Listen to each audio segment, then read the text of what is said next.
Bandeira, cara, e como é que você enxerga hoje que tá tendo esse movimento aí cada vez mais chegando com mais força no Brasil aí, que é o lance da SAF, que tem muita gente que enxerga como a salvação do clube, mas tem um outro lado também que a gente tem visto aí umas negociações que elas acabam sendo eu não sei, a impressão que eu tenho é que o clube acaba saindo barato pra caralho. Eu sei que tem todo o lance da dívida, não sei o que e tal. Se a gente for falar do Cruzeiro, por exemplo, com uma dívida de, sei lá, 1 bilhão, Viva, né? mais até, né? E o Ronaldo se comprometendo a investir, parece, 400 milhões e tal, de uma forma parcelada e tudo mais. Qual que é a tua visão da SAF? Olha, eu acho que um movimento interessante, positivo. Eu acho que na época do Profut a gente chegou a tentar incluir alguns artigos na lei do Profut, já dando um tratamento tributário especial para os clubes que se organizassem sob a forma de sociedade anônima. Tá? Não passou. Lá tinha lá a bancada da bola e tal. Nem tudo que a gente queria no Profut passou. Mas agora passou, né, esse projeto, eu acho positivo. Eu acho que ele não pode ser encarado assim como a solução para todos os males. Eu acho que o próprio Flamengo deu um exemplo de que você não precisa ser SAF para fazer o ajuste, para você fazer a virada da sua história e tal. Você não precisa ser SAF. Mas em alguns casos eu acho que é importante. Os casos em que a gente já teve agora, que foi Botafogo, Cruzeiro, Vasco da Gama, são clubes que estão numa dificuldade muito grande. Então, são clubes que não enxergaram outra alternativa no curto prazo a não ser essa coisa da SAF.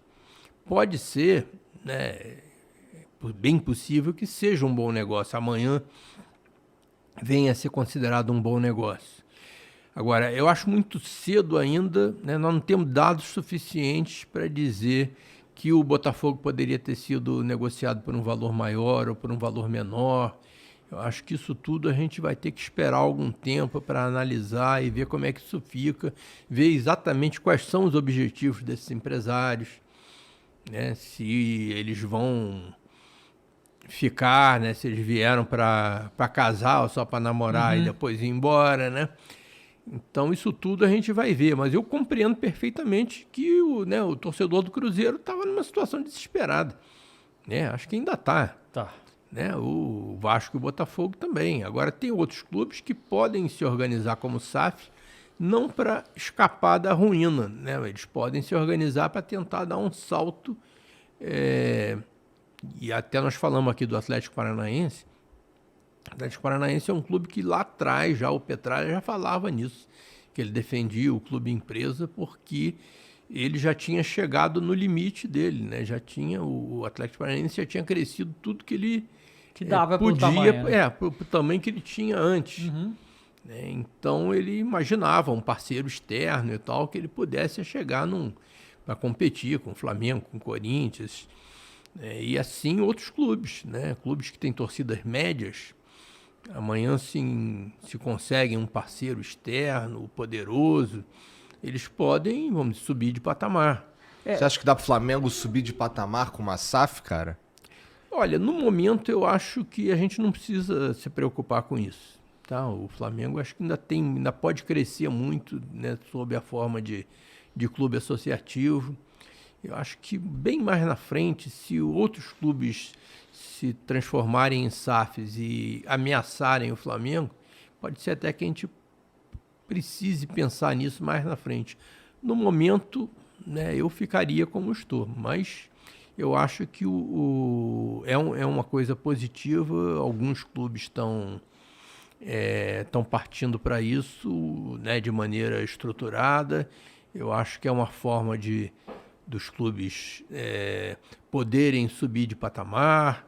Né? Eu não tenho nada contra, né? Eu até procuro participar das conversas, estou até ajudando um projeto emergente, nada que conflite passionalmente com o Flamengo, né?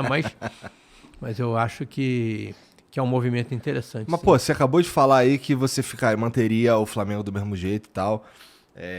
Essa tua opinião, ela é Qual que é a origem dela? É uma origem de administrativa ou vem do torcedor? Porque o torcedor, eu imagino que assim, o torcedor do Flamengo, eu não quero que o meu time tenha um dono agora, Pois é. né?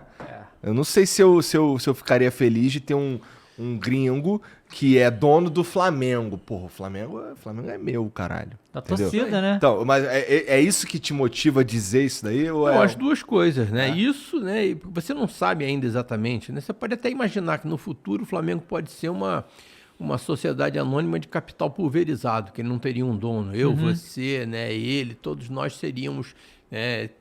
Teríamos ações do Flamengo, né? Uns mais, outros menos e tal, mas de uma maneira tal que o Flamengo não tivesse um dono, né? Que fosse um conjunto de acionistas que não seriam 40 milhões, né? Mas seriam num número, vamos dizer, grande o suficiente para evitar que você tivesse interesses particulares se sobrepondo aos interesses da nação rubro-negra. Isso pode acontecer mais na frente.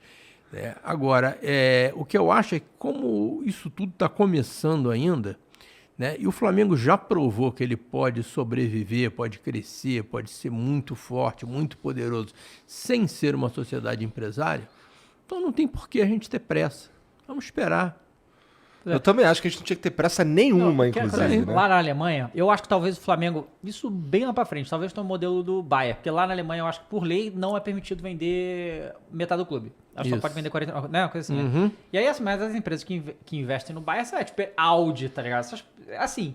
E aí, é isso que o Flamengo pode fazer isso. Ele pode pegar a SAF, criar a SAF, mas não vender, ficar 100%. O Flamengo tem uma situação financeira que não tá no desespero, que nem os outros.